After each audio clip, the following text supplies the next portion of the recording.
네, 안녕하세요. F5 코리아 김정입니다.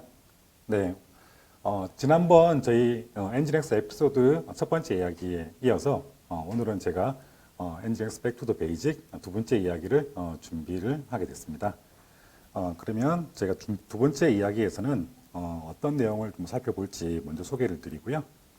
진행을 하도록 하겠습니다. 네, 저희 오늘 진행할 아젠다인데요. 첫 번째 이야기에서 했던 내용들을 제가 간략하게 업데이트 해드릴 거고요. 두 번째 오늘 이제 메인으로 할 내용들은 이제 엔진엑스를 사용할 때 저희가 매트릭 그 대시보드를 어떻게 활용할 수 있는지, 그리고 매트릭 대시보드가 어떻게 생겼는지 이런 부분을 설명을 드릴 거고요.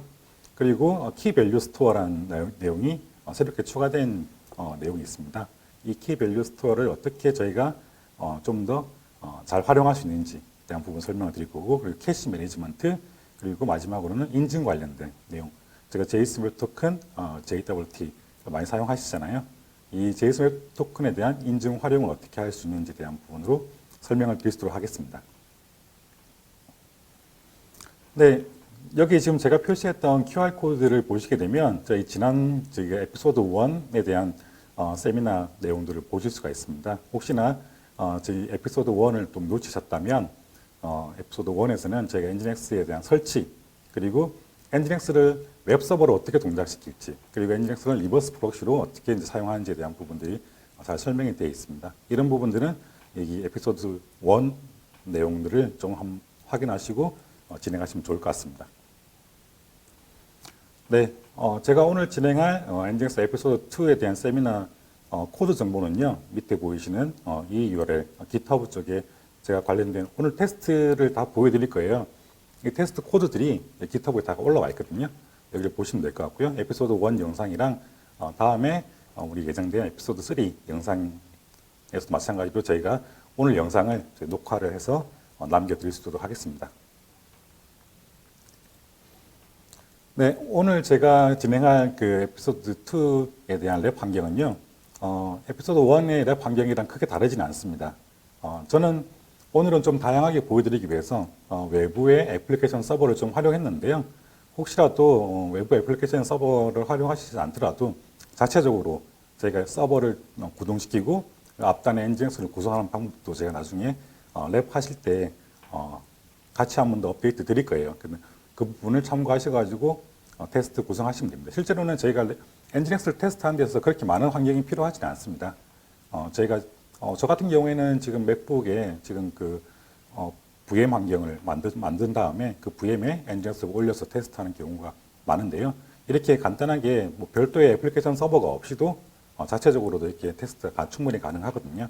그래서 그런 부분들 참고하셔가지고 테스트를 좀 해보시면 좋을 것 같아요. 원래 이 과정은 실제로는 같이 진행하는 핸즈온 교육으로 진행 준비가 되어 있었는데 오늘은 저희가 이번에서는 그 많은 시간을 할애할 수가 없었기 때문에 이렇게 저희가 세미나를 해드리는 거고, 이 코드들은 다 공유가 될 거기 때문에 나중에 이제 코드를 참조하셔가지고 내부 테스트를 한번 해보시면 좋을 것 같아요. 네, 오늘 제가 준비했던 그 랩 환경에서는 저는 뭐 개인적으로 OS는 많이 선호하시는 걸 사용하시면 됩니다. 익숙하신 부분들요. 저는 CentOS 기반의 이제 VM으로 KVM에다가 준비를 했었고요. 제가 오늘 테스트하는 도메인들을 좀 보여드릴 텐데, 저희가 테스트하는 제 f5knetwork.com이라는 도메인이나 f5knetwork.com 123 도메인을 가지고 좀 테스트할 겁니다. 그리고 여기에 데모에 사용됐던 스태틱 파일들은 저희가 아래에 보이는 /opt 서비스라는 경로에 애플리케이션 1, 애플리케이션 2, 그리고 뭐 코비드 앱, 그리고 JWT 토큰 앱, 이렇게 총 4가지, 5가지의 앱이 준비가 되어 있고, 이번에 사용했던 엔진엑스 버전은 엔진엑스 플러스 R25 제가 패치 1 버전을 사용을 하고 있습니다. 네, 그러면 이 환경은 참고 용도로만 좀 봐주시면 될 것 같고요. 이제부터 이제 본격적으로 제가 세미나를 진행을 해드릴 텐데, 총 4가지에 대한 내용은 나와 있고요. 제가 오늘은 좀 소개를 하는 부분보다는 좀 데모 형태로 많이 보여드릴 거예요. 그래서 소개는 좀 간단하게 보여드릴 거고, 나중에 제가 실제 랩 데모를 진행하면서 좀 더 디테일한 내용들에 대해서 설명을 드리도록 하겠습니다. 첫 번째 내용은 저희가 엔지니어스 대시보드예요. 엔지니어스 오픈 소스로 사용하시게 되면 저희가 서비스 가시성 부분들을 가져갈 수 있는 게 한정적이잖아요. 근데 엔지니어스 플러스를 사용하시게 되면 엔지니어스 플러스 자체적으로는 애플리케이션에 대한 서비스 가시성 그리고 엔지니어스 자체에 대한 어떤 상황, 상태 정보들 이런 정보들을 좀 더 유연하게 보여주기 위해서 엔지니어스 대시보드라는 걸 제공합니다. 이 엔지니어스 대시보드는 별도의 툴이 필요가 없고요. 그냥 저희가 엔지니어스에다가 여기에 보이시는 형태처럼 제가 소스 코드를 보여드리는데요. 여기에 소스 코드를 보여드린 것처럼 이렇게 로케이션 블럭에다가 저희가 엔지니어스 대시보드를 쓰겠다라고만 명시해 주시면 됩니다. 그러면 이 URL로 접속을 해보시게 되면 대시보드가 뜹니다. 별도의 설정이 추가적으로 뭐 패키지를 설치하거나 뭐 추가적인 설정을 하거나 그럴 필요가 전혀 없습니다. 기본적으로 활성화되어 있는 거기 때문에 이 내용만 가지고도 바로 저희가 대시보드를 띄워볼 수가 있을 거고요. 또 제가 나중에 그 뒷부분에서 또 API 관련된 내용들이 좀 있어가지고요. API 관련된 내용들을 위해서 또 엔지니어스가 또 함께 제공하는 게 스웨그 UI를 같이 제공하고 있습니다. 스웨그 UI도 마찬가지로 제가 이렇게 로케이션 블럭에 스웨그 UI라는 블럭을 만들어 두고요. 이렇게 경로를 명시를 해주게 되면 저희가 대시보드랑 API UI를 저희가 쉽게 접근을 하실 수가 있습니다. 물론 이 대시보드에 대한 접근 관리 그리고 이 UI에 대한 스웨그 UI에 대한 접근 관리를 위해서 여기는 제가 얼로 지금 테스트 환경이기 때문에 만들어 놨는데 실제 환경에서 얼로 두시게 되면 문제가 생길 수 있기 때문에 접근 가능한 IP 그리고 얼로 해당 특정 IP에 대해서 얼로 시키죠. 나머지는 디나이 시켜주는 설정들이 좀 필요합니다. 이 부분 주의하셔가지고 설정을 해주시면 좋을 것 같고요. 그리고 두 번째로 보여드릴 게 대시보드와 함께 더불어서 저희 엔지니어스 같은 경우에는 엔지니어스가 가지고 있는 이 통계 정보들 한 100여 가지에 대한 이 정보들을 저희가 자체적으로 저장을 하고 대시보드 실시간으로 보여줄 수 있지만 혹시 외부에 저희가 보통 통합 NMS 시스템들 많이 사용하시잖아요. 물론 대표적인 케이스로는 뭐 여러 가지가 있겠지만 프로메테우스 요즘에 근래에 좀 많이 사용하시는 부분이고 그리고 ELK 많이 사용하시잖아요. 이런 쪽으로 저희가 이런 정보들을 보내줘야 되는 경우가 있잖아요. 이 보내줄 때 이런 플러그인들이 NGX 플러스에서는 기본적으로 제공됩니다. 제가 그냥 단순하게 제 랩에서는 이렇게 도커에다가 익스포트를 만들어 가지고요. 이 익스포트를 통해 가지고 제가 프로메테우스 쪽으로 데이터를 보내주는 걸로 제가 확인을 해드릴 건데 이렇게 쉽게 내부 테스트 하실 때는 확인하실 수 있습니다. 여기 보이시는 이 도커 이미지를 가지고 동일하게 저희가 익스포트를 만들어서 사용해 보실 수가 있습니다. 그러면 대시보드에 대해서 먼저 제가 잠깐 랩 환경을 살펴보고 가겠습니다. 랩 내용을 보고 갈 거고요. 그래서 제가 UI에서 제가 아까 설정했을 때 일단 코드부터 먼저 보여드릴게요. 첫 번째 에피소드에 대한 파일을 열어보게 되면요. 지금 위에 보이시는 것처럼 이 백엔드는 좀 무시하셔도 상관없고요. 좀 이따 설명을 드릴게요. 여기 보이시는 것처럼 애플리케이션에 대한 서비스. 제가 아까 설명드렸던 내용 중에 저희가 내부적으로 하나의 머신에서 테스트를 해야 될 경우가 있잖아요. 별도의 백엔드 애플리케이션을 가지고 테스트 하시는 경우도 있지만 저는 엔지니어스가 어차피 웹서버로도 동작을 할 수가 있고 리버스 프로세스 동작을 할 수가 있기 때문에 지금 보이시는 것처럼 이렇게 특정 9001번 포트에 대해서는 여기 서비스 경로로 가서 저희가 웹서버로 데이터를 주는 겁니다. 그래서 이렇게 제가 내부적으로 테스트를 구성하고요. 나중에 저희가 앞단에 엔지니어스를 가지고 리버스 프록시를 구성할 때 이렇게 여기 보이시는 것처럼 서버 로컬 호스트 9001번 또는 9002번, 9003번 이렇게 테스트를 하시게 되면 별도의 외부 애플리케이션 서버가 준비가 안 돼 있다고 하더라도 지금 하시는 내용들 나중에 테스트 하실 때 좀 쉽게 테스트를 하실 수가 있습니다. 물론 저는 다른 내용을 보여드리기 위해서 집 외부에 백엔드 애플리케이션들을 이렇게 따로 준비는 했었는데 이게 없어도 이 테스트는 충분히 가능한 부분이기 때문에 참고해 보시면 좋을 것 같고요. 제가 아까 설명드렸던 내용처럼 대시보드 같은 경우에는 제가 리슨 포트를 이렇게 잘 보이시게 좀 키워볼게요. 서버에 리슨 포트를 8080으로 만들어 놓고요. 8080의 API에 대한 허용, 그리고 여기 보시는 8080의 슬래시 대시보드, 그리고 8080의 스웨그 UI 이렇게 제가 준비가 되어 있습니다. 이렇게만 활성화하게 되면 간단하게 UI 접속이 가능하시거든요. 그리고 아까 드렸던 것처럼 혹시나 API나 이런 대시보드에 대해서는 allow, deny 정책을 꼭 한번 실제로 사용하실 때는 걸어서 사용하시기를 권장을 드립니다. 이렇게 저희가 서비스를 만들어 놓고 난 다음에요. 저희가 이제 콘솔에서 뭐 NGINX 설정들을 다 반영했으면은 저는 어차피 반영된 상태이기 때문에 상관없지만 NGINX-S 릴로드를 하셔가지고 여기에 보이신 것처럼 서비스를 릴로드 시켜줍니다. 릴로드 시켜주게 되면 제가 브라우저에서 아까 8080이라고 했잖아요. 그래서 제가 여기 HTTP 저는 S는 안 썼고요. 이 테스트 환경이라서 f5knetwork.com에 8080이라고 입력을 하시게 되면 이렇게 기본 대시보드를 제가 확인을 하실 수가 있습니다. 이 NGINX 기본 대시보드는 별도의 설정 없이 바로 보여줄 수 있는 내용들이잖아요. 왼쪽에 보이시는 이 업스트림이 HTTP에 대한 서비스고요. 이 업스트림을 클릭해 보시게 되면 업스트림은 이제 제가 생각하는 이제 버추얼 서버의 이제 풀 멤버들입니다. 하나의 버추얼 서버가 있고요. 여기에 이제 5개의 풀 멤버들이 이렇게 정상적으로 업이 되어 있는 내용들을 확인하실 수가 있습니다. 여기 보이시는 것처럼 이렇게 5개의 서비스가 업되어 있는 거 보이고요. 페일드가 없는 것을 확인하실 수가 있습니다. 이 대시보드에서 저희가 기본적으로는 그냥 실시간으로 데이터만 보는 게 아니고요. 조금 더 활용할 수 있는 부분들이 있어요. 여기에 오른쪽 화면에 이 설정 화면을 보시게 되면 만약에 서비스가 400 예기치 않게 400 에러를 보내는 경우가 있을 수도 있잖아요. 그럴 때 이 400 에러의 스레스홀드를 제가 몇 프로를 지정해 놓고 여기를 대시보드를 실시간으로 보고 있으면 혹시 400 에러가 제가 임계치를 초과하잖아요. 초과하게 됐을 때 이 대시보드의 알람 정보를 보여주게 되어 있습니다. 그리고 이 캐시 설정들도 제가 나중에 캐시 설정을 보여드릴 텐데 캐시 설정에 대해서도 히트레이트를 보여줄 때 히트레이트 기준을 얼마 기준으로 히트레이트를 보여줄 건지에 대한 설정을 할 수가 있습니다. 지금은 제가 60초 기준으로 히트레이트를 설정했고요. 나중에 캐시를 올린 다음에 이 히트레이트는 다시 한번 더 보여드릴게요. 이 대시보드는 이번 에피소드 2를 진행할 때 계속 저희가 이제 변경되는 내용들을 보여드릴 겁니다. 그래서 지금은 가장 간단한 서비스로 저희가 만들어 놓았던 게요. 지금 서버에 다이렉트 치고 가는 거 말고요. 8080 9000번 서비스로 접속을 하게 되면 9000번 접속하게 되면 제가 업스트림 만들어 놨던 이 5개의 서버 쪽으로 로드 밸런싱 되는 내용들을 한번 확인을 하실 수가 있습니다.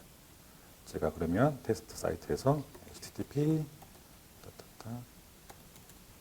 9000번으로 접속을 하게 되면 지금 보이시는 내용들이 저희 데모 사이트인데 원래는 색깔도 하나고 뭐 색깔 기준으로 업스트림 서버가 나눠져 있습니다. 하나는 분홍색, 하나는 파란색 이렇게 나눠져 있고 5개의 서버가 각각 다른 색깔을 가지고 있는데 지금 로드 밸런싱 돼가지고 색깔이 섞여 보이는 거잖아요. 여기 보시게 되면 풀 멤버 어드레스가 지금은 여기 151번이 어디 선택되어 있는데 제가 새로 고침하게 되면 154번 그리고 152번 이렇게 로드 밸런싱 되는 내용들을 쉽게 확인을 하실 수가 있습니다. 이런 내용들을 가지고 제가 리프레시를 해보게 되면 이 내용들을 실시간으로 대시보드에서 이런 내용들을 확인을 하실 수가 있습니다. 그리고 아까 제가 말씀드린 것처럼 제가 백엔드 서버가 굉장히 좀 낮은 사양의 서버에다 올라가 있어요. 5대 서버 동시에 올라가 있거든요. 그래서 리스판스가 가끔씩 느려지는 경우가 있는데 이때마다 여기 보시게 되면 업스트림에 알람이 뜨는 걸 보실 수가 있습니다. 여기 보시게 되면 400 에러가 1개, 2개 뜨는 걸 보실 수가 있잖아요. 제가 테스트 때문에 굉장히 낮은 사양으로 만들어 놨기 때문에 이렇게 보여집니다. 그래서 업스트림에 이렇게 색깔이 바뀌어서 화면이 보이는 것을 확인을 하실 수가 있습니다. 좀 있으면 이 색깔들은 다 클리어돼서 정상화될 겁니다. 이렇게 대시보드를 활용하실 수가 있고요.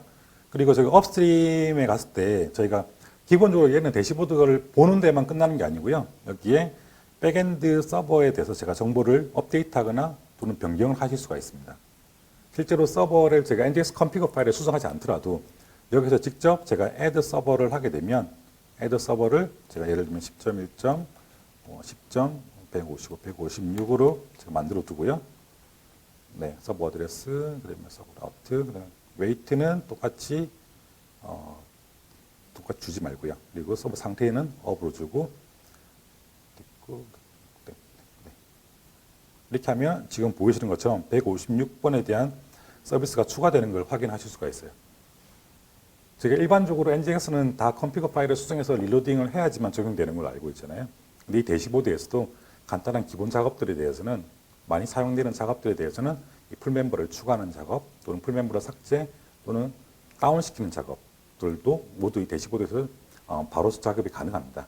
이 작업들은 엔진엑스 플러스이기 때문에 가능한 거거든요. 이 대시보드도 엔진엑스 플러스이기 때문에 제공되는 거고요. 엔진엑스 플러스인 경우에는 이런 작업들을 할 때 엔진엑스 데모는 리로딩을 하지 않습니다. 저희가 이게 다이나믹 리컴필레이션이라는 내용인데요. 그렇게 되면 서비스 릴로딩 없이 서비스에 임팩이 없이 바로 이런 작업들이 추가 제거가 가능하다는 부분들을 참고해 보시면 좋을 것 같습니다. 네, 이게 대시보드고요. 대시보드는 제가 서비스를 추가하면서 계속 확인할 거기 때문에 그 뒤에 세션에서 다시 한번 더 보도록 하겠습니다. 네, 그리고 프로메테우스 익스포트 설정에 대해서는 지금 제가 미리 이 도커를 띄워놨습니다. 도커를 띄워놔서 익스포트가 동작하고 있을 거거든요. 그래서 지금 콘솔에서 제가 도커 ps라고 하게 되면 지금 제가 아까 슬라이드에 있던 그 도커 구문 똑같이 만들어 놨어요. 만들어 놓고 그래서 도커 익스포트를 시켜서 데이터를 익스포트를 하고 있고요. 이 익스포트를 확인하기 위해서 제가 사이트에 제가 9113 포트로 제가 도커 데모를 띄워놨기 때문에 익스포트 데모를 띄워놨기 때문에 접속하시게 되면 이렇게 엔진엑스 익스포트라는 내용이 나오고 매트릭 값을 클릭하게 되면 지금 엔진엑스가 제공하는 모든 매트릭 값이 화면이 좀 작아서 잘 안 보이실 텐데요. 이렇게 키워보게 되면 모든 매트릭 값이 다 익스포트 돼서 전송이 되고 있는 것을 저장이 되고 있는 것을 확인하실 수 있습니다. 이 내용을 나중에 그라파나 UI나 그라파나 쪽에서 데이터 소스를 이 URL로 지정하신 다음에 가져오시게 되면 그라파나의 깔끔한 UI로 이런 내용들을 좀 확인을 하실 수가 있습니다. 네. 여기까지가 제가 대시보드에 대한 내용이었고요. NGX 대시보드는 물론 플러스에서 가져갈 수 있는 장점이기도 하지만요. 다양한 활용도를 가질 수 있습니다. 저희가 애플리케이션 서비스에서 요즘에 가시성을 빼고는 얘기를 할 수가 없기 때문에 이런 가시성이 지금 보여지는 정보는 일부에 대한 정보인 거고요. 좀 더 많은 정보들, 더 많은 정보들이 실제로 대시보드나 NGX 플러스에서 제공이 되고 있기 때문에 꼭 한번 활용해 보시면 좋을 것 같습니다. 네, 두 번째 내용으로는요, 저희가 NGX 키 밸류 스토어라는 내용입니다.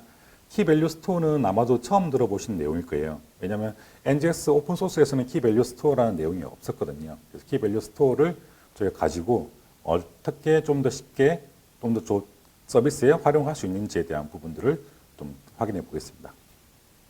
기본적으로 키 밸류 스토어는 NGX가 기본으로 자체적으로 가지고 있는 데이터베이스입니다. 그래서 이 데이터베이스에다가 제가 필요한 데이터 값을 넣어 놓는 거예요. 넣어 놓고 어떤 NGX가 클라이언트의 리퀘스트를 처리할 때 이 데이터베이스의 정보를 참고해서 어떻게 처리할지 이제 결정을 하는 거거든요. 그렇기 때문에 키 밸류 스토어에는 저희가 필요한 값들을 키랑 밸류의 조합으로 저희가 데이터베이스에 그냥 쌓아 놓으시면 됩니다. 근데 이 키 밸류 스토어는 API로 업데이트를 하실 수가 있습니다. NGX 플러스는 API가 제공되기 때문에 이 키 밸류 스토어의 데이터베이스에다가 임의로 제가 키를 입력한 게 아니고요. API로 키를 입력하고 그리고 데이터를 입력하고 그 데이터를 참조하는 겁니다. 그래서 두 가지 지시문을 가지고 이 키 밸류 스토어를 활용하실 수 있습니다. 첫 번째는 키발이라는 키 밸류 스토어의 키 값이 되는 부분이고요. 이 키 값이 되는 부분에 이제 데이터를 넣어주는 부분이고요. 그리고 키발 존이라고 하는 부분이 실제로는 이 키를 이제 메모리에서 가지고 있어야 되잖아요. 이 데이터베이스에 대한 정보들을. 그래서 이 키발 존이라는 내용 지시문에다가 저희가 얼마만큼의 데이터를 저장하고 가지고 있을지를 설정하는 부분입니다. 여기 보시게 되면 가장 기본 설정들이 물론 이 예제들은 뒤에 제가 데모에서 다 보여드릴 거예요. 그래서 첫 번째 예제들은 키발 존에다가 allow 언더바 존이라는 이름입니다. 이 allow 언더바 존이라는 이름을 제가 1메가 사이즈로 제가 데이터를 관리하겠다. 그리고 타입은 IP 타입이다 라고 이렇게 정의를 하는 부분이고요. 그리고 뒤에 스테이트 부분들은 제가 이 키 밸류 스토어란 데이터베이스가 현재는 메모리 위에 올라와 있는 내용입니다. 그래서 만약에 NGX를 재기동을 한다든지 시스템이 리부팅을 했을 때 여기에 들어가 있던 정보들이 그대로 유지가 되어야 되는 경우가 있습니다. 그렇기 때문에 유지가 되어야 되는 경우가 있으면 state라는 값을 주고 keyvalue allow list 조언점 keyval이라는 파일명으로 제가 데이터를 저장을 하는 겁니다. 이렇게 파일을 저장해 놓고 이 nginx가 재개동될 때 이 파일을 다시 불러오는 거죠.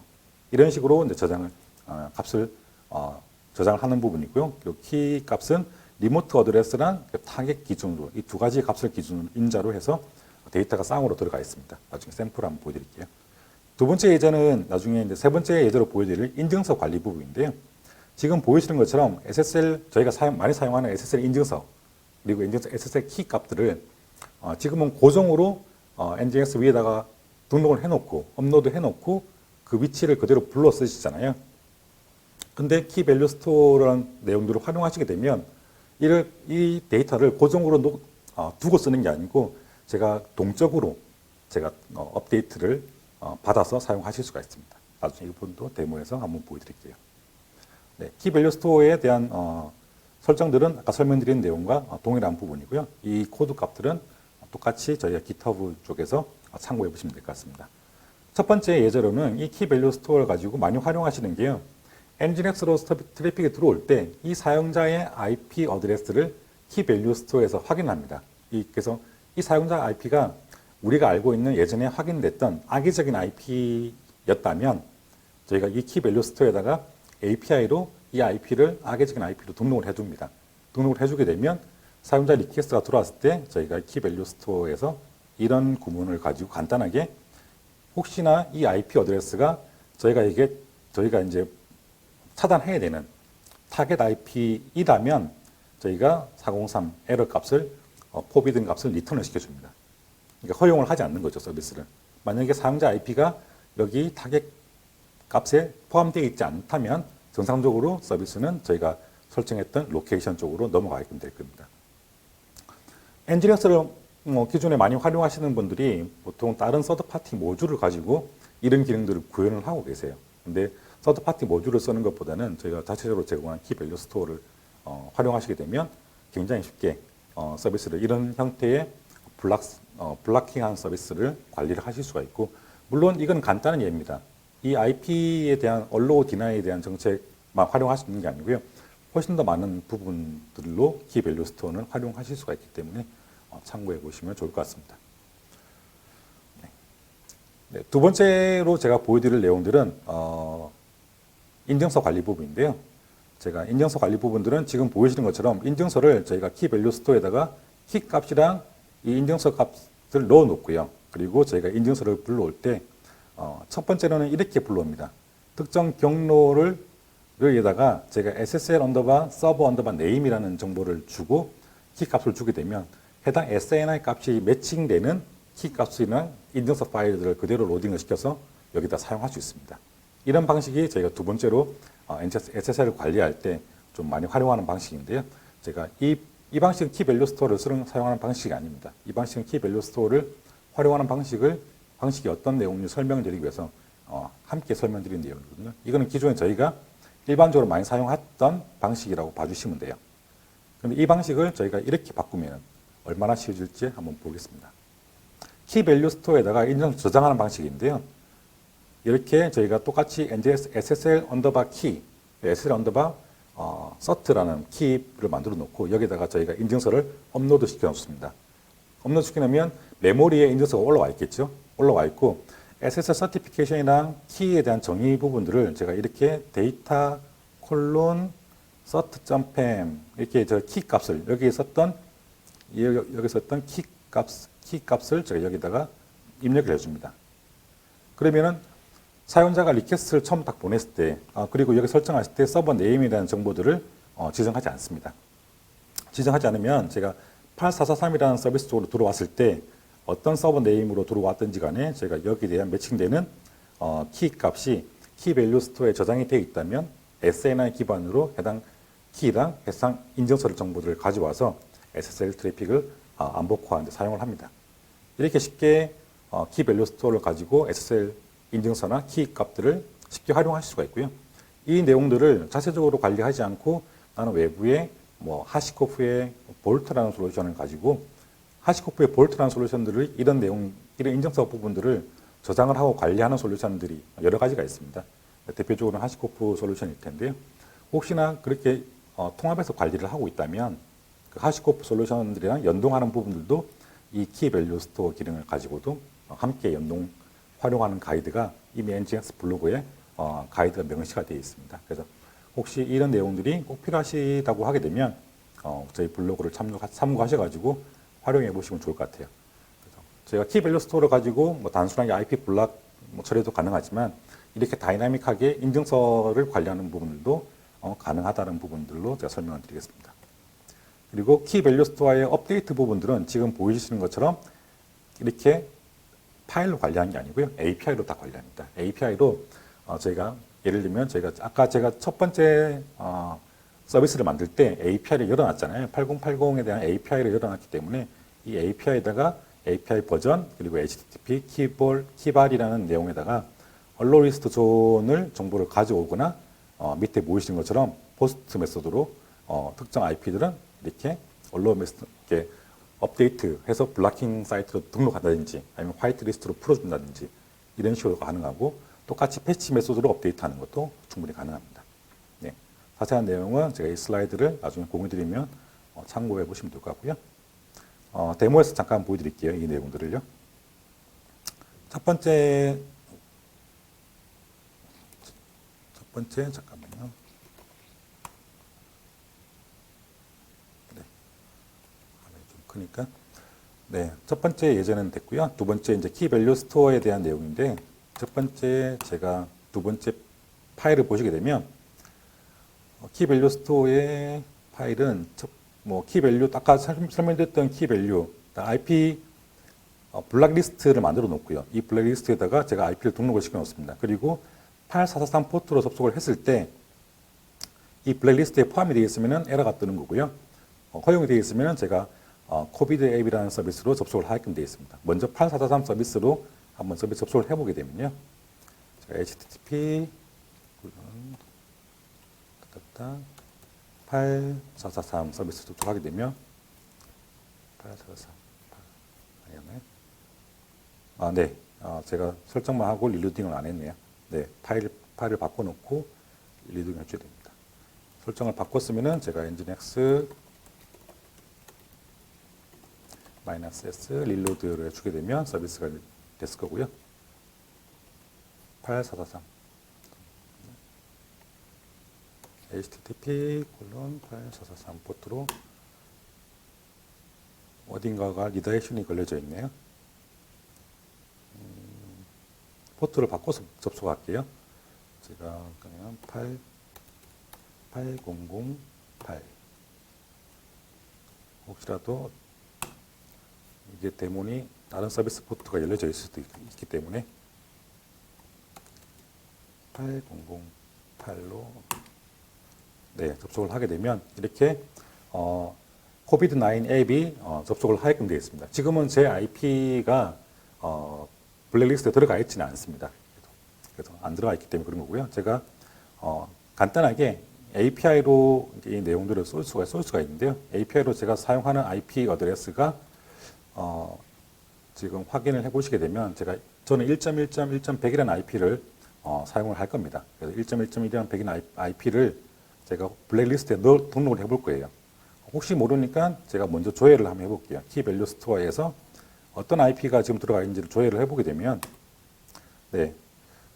여기 보면 1.1.100 그리고 이게 블랙리스트에 대한 그 트리거 코드입니다. 0이면은 블랙리스트가 아니다. 1이면 블랙리스트다. 이런 내용이거든요. 그래서 제가 100.1번에는 제가 지금 화이트리스트 처리를 해놨습니다. 이런 부분들을 제가 API로 간단하게 블랙리스트로 바꿔볼게요. 저는 패치 들어가 있기 때문에 제가 이 내용들은 패치로 업데이트를 해서 보여드리겠습니다. 패치를 해서 정보를 확인하고요. 그 다음에 get에서 보게 되면 제가 패치가 됐죠? IP를 제가 잘못 넣었네요. 제 IP를 넣어야 되는데 10.1.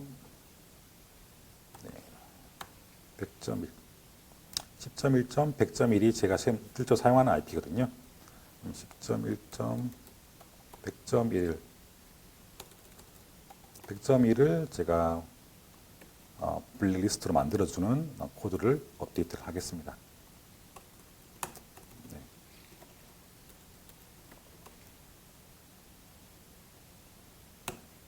네, 10.1점, 100.1 잠깐만요. 10.1점, 100.1에 대한 부분들을 정보가 없었나 보네요. 포스트로 업데이트를 시켜볼게요. 네, 시켰고 등부를 가져오게 되면 제가 10.1, 1.1로 되어 있네요. 테스트를 10.1로 넣어야 되는데 잠깐 계속 정보를 잘못 넣고 있네요. 10.1점, 100.1이 패치로 업데이트를 하고요. 네, 정보를 가져와서 보게 되면 제가 사용하는 10.1점, 100.1은 이렇게 블랙리스트로 처리가 된 내용들을 실제 DB에 이렇게 업데이트가 되어 있는 거거든요. 그렇게 한 다음에 제가 똑같이 서비스 접속을 딱 하게 보게 되면 이렇게 403 포비든 에러가 제가 리턴을 시켜주는 형태로 동작을 합니다. 이게 가장 기본적인 동작 방식인 거고요. 그리고 두 번째 예로는 저희가 인증서를 이제 어떻게 좀 효율적으로 관리할 수 있는지에 대한 부분인데요. 일단 첫 번째 키발스타 컨피그들은 백업 파일로 만들어 놓고요. 두 번째는 제가 그냥 코드만 보여드릴 거예요. 두 번째는 저희가 일반적으로 엔진엑스를 가지고 설정할 때 이렇게 많이 쓰십니다. SSL을 처리할 때 저희가 가장 많이 쓰는 방식은 지금 주석 처리해 놓은 이 방식입니다. 특정 경로에 SSL 키 값이랑 인증서 값을 넣어두고 이 값을 불러와서 쓰시는 거잖아요. 그리고 두 번째로는 이 정보들을 변수화시켜 가지고 이 변수를 가지고 똑같은 저희가 SNI 이름 매치 이름이랑 똑같은 키 파일이랑 서트 파일을 가져오게끔 하는 방법. 이게 두 가지 방식이 가장 일반적으로 사용하는 방식입니다. SSL 인증서로 관리하는데. 근데 저는 이렇게 사용하지 않고요. 여기에 세 번째 컴프 파일을 보시게 되면 아까 예전에 설명드렸던 것처럼 이 부분은 아까 IP 블랙리스트에 대한 부분이고요. 이 네 라인이 실제로 저희가 인증서를 저희가 키 밸류 스토어에 저장해 놓고 쓰는 방식이라고 보시면 됩니다. 그래서 저는 8443 서비스로 접속을 하게 되면요. 접속을 하게 되면 여기 보이시는 것처럼 데이터에 인증서 파일이랑 키 파일을 불러오게끔 되어 있는 거거든요. 이 내용들을 API 키로 확인을 하시게 되면 직접 확인이 가능하십니다. 그래서 이 API를 확인하실 때 지금 커맨드로 확인하면 조금 불편하기 때문에 아까 제가 스웨그 UI를 제가 대시보드에 열어놨잖아요. 이렇게.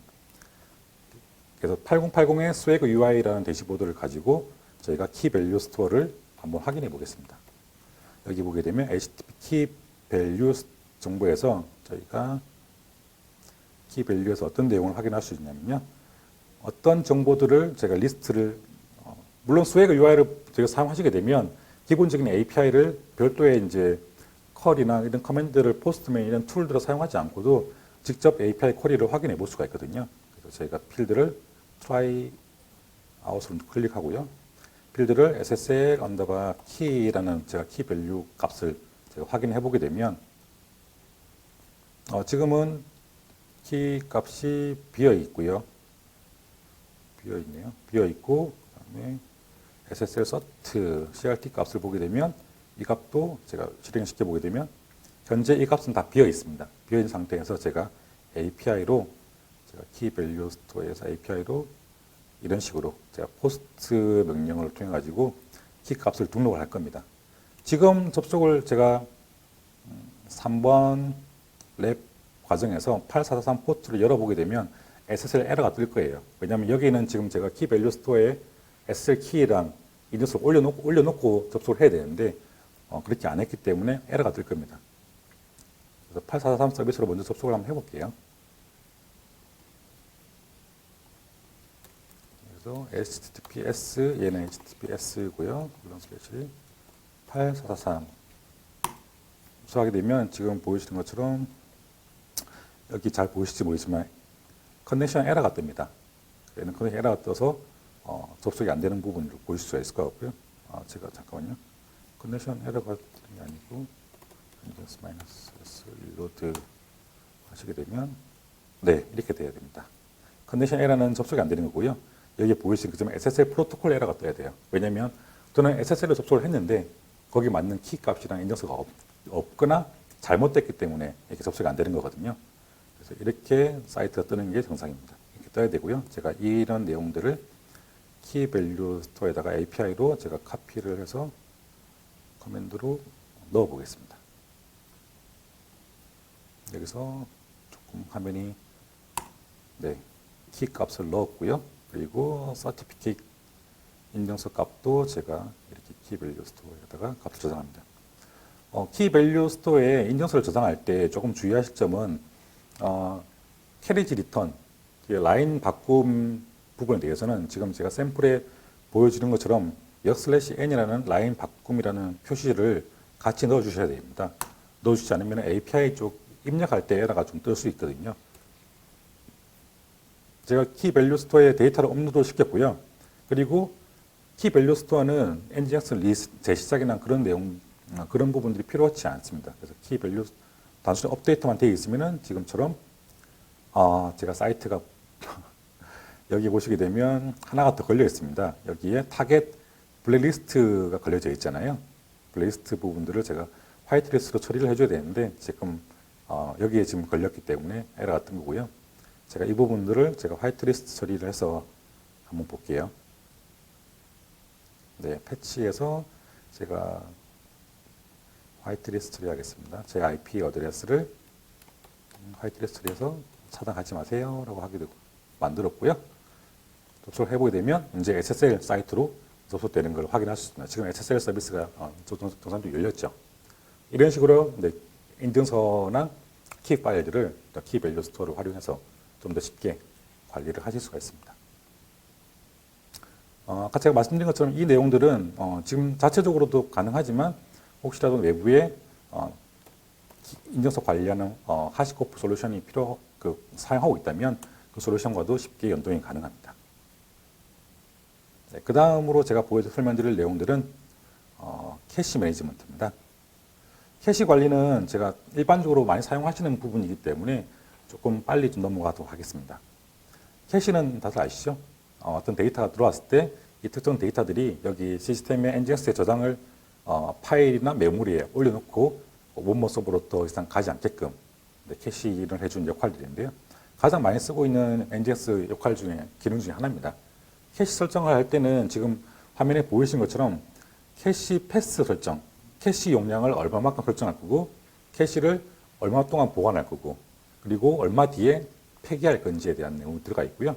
이 설정의 값을 가지고 특정 로케이션에 나는 이 캐시를 활성화시켜 주겠어라고 하게 되면 지금처럼 프록시 언더바 캐시라는 지시문을 통해 가지고 캐시를 활성화시킬 수 있습니다. 이렇게 간단하게 두 가지 설정만 가지고도 저희가 캐시를 활성화시킬 수 있는 거거든요.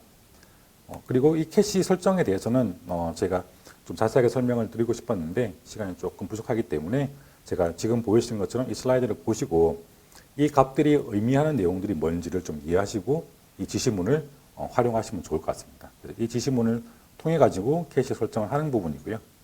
그리고 캐시를 설정했을 때 저희가 NGX 오픈소스 같은 경우에는요. 오픈소스 같은 경우에는 캐시된 데이터를 한 번에 삭제를 하거나 또는 한 번에 확인하거나 이렇게 해야 되잖아요. 근데 저희가 NGX 플러스 같은 경우에는 이 캐시된 데이터를 API로 확인이 가능해요. 그래서 API로 이 캐시된 데이터를 확인하거나 API로 특정 캐시 부분들만 삭제를 가능합니다. 저희가 서비스 하다 오게 되면 특정 캐시 부분만 문제가 생길 수 있는 경우가 있잖아요. 그런 경우가 있을 때는 이 API를 가지고 특정 캐시 부분만 삭제를 하는 하는 내용들이 좀 필요한데 그런 부분들이 지금 NGX 오픈소스는 제공이 안 되고 있기 때문에 플러스에서는 이 기능들을 함께 사용할 수 있습니다. 그 전에 이제 봤던 기본적인 NGX에 대한 캐시 기능들은 NGX 플러스랑 오픈소스랑 동일합니다. 그래서 캐시 기능만 봤을 때 플러스에서 제공되는 차이점은 아까 처음에 보셨던 대시보드 그리고 지금 설명드렸던 API 이 두 가지 차이점이 존재할 수가 있고요. 캐시 설정에서는 간단하게 제가 똑같은 지시문을 가지고요. 캐시 설정을 만들 겁니다. 여기 보시게 되면 캐시 데이터 저장소를 만들었고요.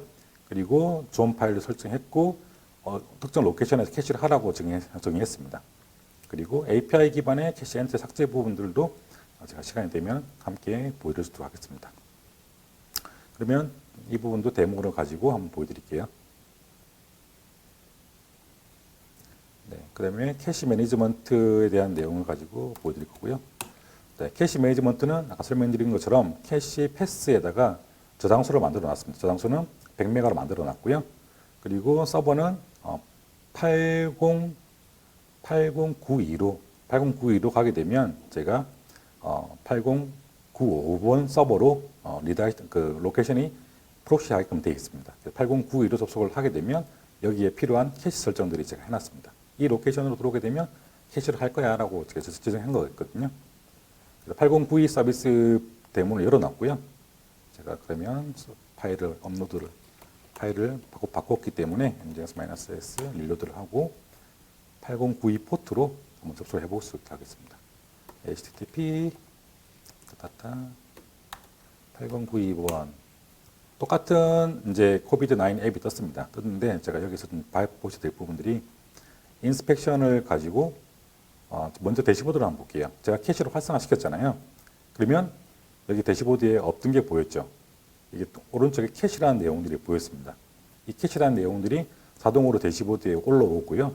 이 캐시를 통해 가지고 얼마만큼의 데이터가 이 캐시가 되어 있고 얼마만큼의 데이터가 정확하게 히트가 됐는지 대한 부분들을 함께 보실 수가 있습니다. 그래서 제가 코비드-19 앱을 가지고 접속을 하신 다음에 제가 네트워크 엘리먼트를 통해 가지고 데이터를 한번 확인해 보겠습니다. 먼저 제 요청을 딱 보내봤을 때 여기에 저희가 캐시를 하게 되면 여기 캐시 인자를 헤더를 같이 뿌리게끔 되어 있습니다. 여기 보이시는 x-캐시 히트라고 되어 있죠. 캐시 스테이터스를 만약에 히트가 되게 되면 히트고 미스가 되게 되면 미스고 이렇게 저희가 표기되게끔 아까 구문에다가 제가 넣어놨습니다. 그래서 다시 한번 요청을 해보게 되면 똑같은 데이터, 이미지 데이터가 보게 되면요. 여기 보시는 이 코비드-19 이미지가 또 캐시가 히트됐습니다. 이 내용들을 대시보드에서 한번 볼게요.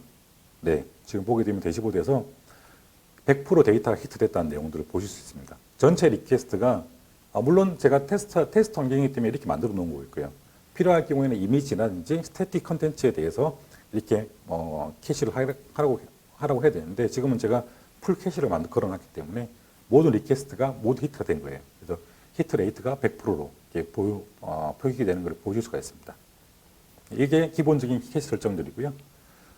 지금 API 쪽은 나중에 제가 나머지 세션을 진행하고 난 다음에 제가 시간 남으면은 API 쪽은 다시 한번 더 조금 보도록 하겠습니다. API 쪽은 이 상태에서 캐시된 엔트리를 확인하고 삭제되는 부분만 추가를 하면 되는 거거든요. 이 부분은 좀 더 돌아와서 한번 보도록 하겠습니다. 네, 그 다음에 제가 오늘 준비한 내용 중에 그 다음에 JWT 인증 부분들은 보통 굉장히 많이 사용하고 계십니다. 근데 인증 부분들이 어떻게 동작하는지를 실제로 많이 정확하게 이해를 못 하시고 계시더라고요. 그래서 그런 부분 때문에 제가 이 내용을 준비했고요. JWT 인증, 제이슨 웹 토큰 인증이라고 합니다. 이 인증은 RFC 7519에 나와 있는 부분이고요. 명시되어 있는 부분이고 현재 저희가 사용하는 모든 앱에서 가장 많이 사용되는 인증이라고 보시면 됩니다. 네. 왜 이렇게 모든 앱에서 이 JWT 토큰 인증을 많이 사용하는지에 대해서는 조금만 검색해 보시게 되면 내용을 쉽게 확인이 가능하신데요. 기본적으로 저희가 사용하는 요즘의 프로토콜 통신 기반들이 대부분 다 API 기반이잖아요. 저희가 알고 있는 것처럼 실제 사람, 휴먼이 클라이언트가 서버에 접속을 하는 것처럼 이렇게 통신을 하는 게 아니고요. 대부분 다른 모든 기반 통신들이 대부분 다 API로 이루어져 있습니다. 이 API 기반 통신들이 저희가 인증 구조상 스테이트 풀 인증 기반으로 가기가 어렵습니다. 그래서 스테이트 리스트 인증 기반으로 가야 되는데 그 대표적인 게 토큰 방식의 인증이고 이 토큰 인증 방식을 이용하는 게 JS 웹 토큰이라고 봐주시면 될 것 같아요. JS 웹 토큰을 쉽게 테스트 하시는 방법은 jwt.io라는 사이트가 있습니다. 이 사이트에 들어가셔가지고 여기 보이시는 화면처럼 헤더 값, 그리고 페이로드 값, 그리고 시그너처 값을 저희가 명시를 합니다. 이 명시된 내용을 가지고 암호화된, 인크립션된 이 코드 값을 제가 토큰으로 전달을 하게 되면 이 값을 복구화시켜 이 값을 엔진엑스가 가지고 있는 키 값이랑 비교를 한 다음에 정상적으로 처리를 할 건지 말 건지 결정을 하는 방식으로 동작한다고 보시면 됩니다. 정확한 내부 통신 부분들은 좀 사이트를 검색해 보시면 좀 나와 있어요. 나와 있기 때문에 좀 참고해 보시면 좋을 것 같은데, 기본적으로 스테이트리스 방식입니다. 그래서 만약에 특정 사용자가 특정 서비스 쪽으로 여기 보시면 접속해야 되는 이 서비스 쪽으로 접속을 해야 되는데 토큰이 필요하잖아요. 그러면 먼저 내부에서 인증 서비스, 이 토큰을 발행해주는 인증 서비스 쪽으로 접속을 합니다. 이때는 사용자가 아이디 패스워드를 가지고 접속을 하시겠죠. 그리고 접속을 정상적으로 성공이 됐을 때 이 아이디 패스워드 기반에 성공이 된다면 이 사용자를 위한 JS 웹 토큰이 하나가 발행됩니다. 이 토큰이 발행되게 되면 이 사용자는 이 토큰을 가지고 이제는 이 사이트에 접속을 하는 거죠. 접속을 하게 되면 이 사이트가, 그러면 이 서비스는 이 토큰 값을 자기가 가지고 있는 퍼블릭 키 값 또는 지금 키 값을 기준으로 이 토큰이 유효한지 아닌지 검사를 하고 서비스를 오픈을 시켜주는 형태로 동작한다고 보시면 됩니다. 네, 제가 아까 말씀드렸던 것처럼 JWT IO 사이트에서 이런 토큰 발행 부분부터 실제로 제가 키값 생성까지 쉽게 테스트가 가능한 형태로 진행하실 수 있고요. 제가 지금 보시는 내용처럼 JWT 페이로드를 생성했고요. 그리고 시크릿 값을 만들어서 엔진스에 키값을 넣어놨습니다. 넣어놨고, 그리고 이 키값을 기준으로 이 시그너처가 정상인지 아닌지 구분하고 허용하고 블락을 할지 이런 내용들을 할 거고요. NGS 플러스에서 JWT 시그너처를 검증하기 위한 키 파일은 지금 이 커맨드를 가지고 쉽게 생성 가능하세요. 지금처럼 패스워드가 NGS 123이면은 NGS 123이라는 값을 가지고 그냥 단순하게 베이스64 인코딩 값을만 만들어 주시면 됩니다. 만들어 주시면 이 키 값을 밑에 보이시는 이런 양식으로 저희가 양식으로 API 언더바 시크릿이라는 파일명으로 이렇게 저장을 해주시면 돼요. 이래서 여기 보이는 K라는 필드가 실제로 키 값을 의미한다고 보시면 됩니다. 지금 저는 이 파일 형태로 엔진엑스 저장을 해놨고요. 저장해놨고 엔진엑스 경로에 디폴트 경로에 넣어놨습니다. 그래서 JWT 인증을 가지고 단순하게 인증만 할 수도 있고요. 지금 예제 같은 경우에는 단순 인증이 아니고요. 단순 인증을 한 다음에 JWT 페이로드 안에 들어가 있는 특정 URL 기준으로 그 해당 URL 기준으로 사이트를 제가 리다이렉트 해주게끔 이렇게까지 테스트 사이트를 만들어져 있거든요. 물론 테스트 코드는 똑같이 GitHub에 있는 코드는 똑같기 때문에 그 코드를 가지고 좀 활용해 보시면 좋을 것 같아요. 이 내용들도 데모를 통해 가지고 한번 보여드리도록 하겠습니다. 데모에서는요, 캐시 매니지먼트는 제가 좀 이따 시간 되면 다시 한번 볼 거고요. 이렇게 만들고 토큰 인증을 제가 활성화시킬 겁니다. 이 JWT 토큰을 보게 되면 위에 로그 포맷은 제가 필요한 값을 찍기 위해서 만들어 놓은 거니까 신경 안 쓰셔도 될 것 같고요. 여기 8089라는 포트로 들어오게 되면 지금 JSON 웹 토큰의 쿠키 페이지로 제가 접속을 하게끔 되어 있는 상태입니다. 이렇게 하는데 제가 처음에 8089로 접속을 하지 않고요. 여기를 접속하게 되면 물론 이 페이지가 보일 거예요. 근데 8089 접속하지 않고 사용자들은 80으로 서비스를 들어오게끔 만들어 줄 겁니다. 들어오게 되면 여기에 보이시는 여기에 JWT 밸리데이션 부분에 저희가 가지고 있는 토큰 값을 가지고 인증을 받게끔 되어 있거든요. 이게 여기까지가 가장 기본 인증이에요. 이 토큰이 맞으면은 사이트는 열리는 거예요. 열리는데 저는 거기서 한 단계 더 나아가서요. 여기에 보이는 JWT 페이로드 안에 UID라는 값을 함께 봅니다. UID의 값을 보고 UID가 내가 허용해야 되는 관리자의 예를 들면 관리 페이지라는 기준을 제가 가상 시나리오를 만들었고요. 관리 페이지이기 때문에 관리자 권한이 있는지를 먼저 봅니다. 그래서 UID가 둘둘둘이 관리자 권한이 있는 페이지라고 보고 있고요. 만약에 둘둘둘이 아니게 되면 관리자 권한이 없는 사용자로 이제 저는 간주를 하고 지금 이렇게 서비스 테스트를 만들었습니다. 그래서 만약에 특정 사용자가 접속을 했을 때 인증이 통과되면요. 첫 번째 인증이 통과되면 그 다음에 UID를 보고 UID가 관리자가 아니면은 특정 우리가 쿠키를 발행하는 페이지 쪽으로 리다이렉트를 하지 않습니다. 정상적으로 하지 않고 만약에 정상적으로 사용자가 관리자라고 하게 되면 그 접속해야 되는 사이트 쪽으로 보내주는데 그 사이트를 여기에 명시를 한 게 아니고요. 여기 보시게 되면 JWT 클레임 안에 보게 되면 URL이라는 값을 가져와서 이 URL 기준으로 제가 리다이렉트를 하게끔 만들어 놨어요. 그래서 이렇게 좀 더 유연하게 좀 접속 페이지를 애플리케이션들을 핸들링 하게끔 만들어 놨습니다. 제가 만들어 놓았던 JWT 웹 토큰에서 JWT IO에 보시게 되면요. 저는 이렇게 썼습니다. 이렇게 보이시는 것처럼 페이로드 값에 UID라는 값은 1111 그리고 이름 그리고 여기 보면은 111이기 때문에 제가 111은 제가 테스트했을 때는 관리자 권한이 없는 거죠. 그래서 없는 사용자고 만약에 UID 값이 2로 주게 되면 관리자 권한이 있는 사이트고 그리고 URL 부분들은 제가 아까 첫 번째 만들었던 사이트 8089 쪽으로 리다이렉트 하게끔 만들어 놨습니다. 제가 첫 번째로는 먼저 권한이 있는 사용자 기준으로 테스트 해볼게요. 그러면 둘둘둘이라는 UID 값을 만들고 만들어져 있는 이 토큰 값을 이 토큰 값은 어디다가 제가 입력을 하면 되냐면요. 여기서 볼 때 저희가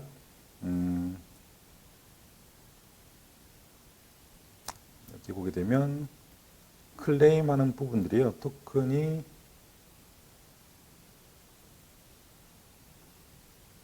네, 여기 보면 토큰 값이 아규먼트를 myJWT라는 이 아규먼트를 기준으로 토큰 값을 받게끔 되어 있습니다. 그럼 제가 따따따에 일로딩 했나요? 했고 80 포트로 접속을 해볼게요. 그러면 80 그냥 80으로 접속을 하게 되면요. HTTPS가 아니고 HTTP죠.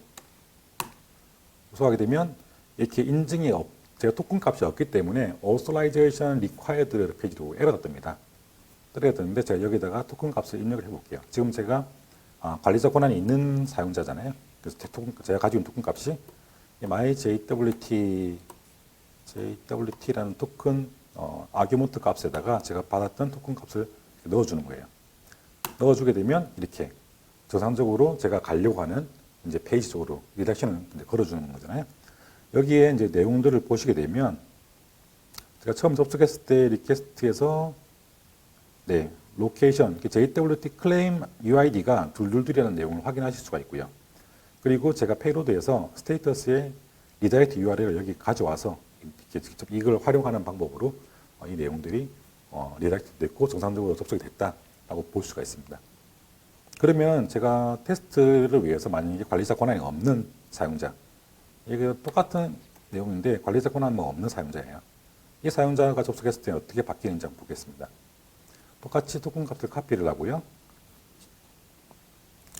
HTTP 제가 80 사이트에다가 아규먼트에다가 URL myJWT라는 아규먼트에다가 제가 토큰 값을 넣어서 다 보내게 됩니다. 그러면 토큰 값이 있어요. 있는데 여기 보시게 되면 invalid user, no redirect라고 명령으로 내용이 나오는 걸 보실 수가 있습니다. 이렇게 JWT 토큰은 쉽게 사용 사이트를 좀 보호하게끔 설정하실 수가 있고 쉽게 관리를 하실 수가 있어요. 이런 내용들을 가지고 제가 실제 인증서를 쉽게 관리를 하시는 부분들이 있고요. 그다음에 제가 나머지 부분들은 네 됐고 그다음에 네 제가 준비한 내용은 여기까지고요.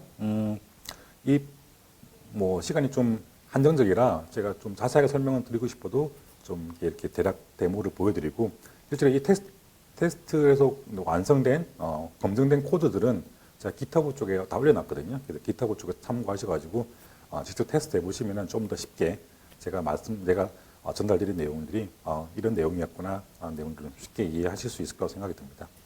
캐시 부분들에 대해서는요, 제가 따로 API 테스트 사용했던 API 구문을 캐시를 지우는 구문 그리고 지금 제가 키밸류 스토어에 사용했던 API 구문들을 똑같이 기타브에 올려놓을 거예요. 그래서 기타브에 참조하셔가지고 한번 활용해 보시면 좋을 것 같습니다. 네, 그러면 오늘 장시간 설명 들어주셔서 감사드리고요. 혹시 궁금한 점 있으시면은 질문창에다가 남겨주시게 되면 제가 답변을 챙겨 드릴 수 있도록 하겠습니다. 네, 그러면 장시간 시청해주셔서 감사드리고요. 저는 다음 에피소드에서 좀 찾아뵙도록 하겠습니다. 네, 감사합니다.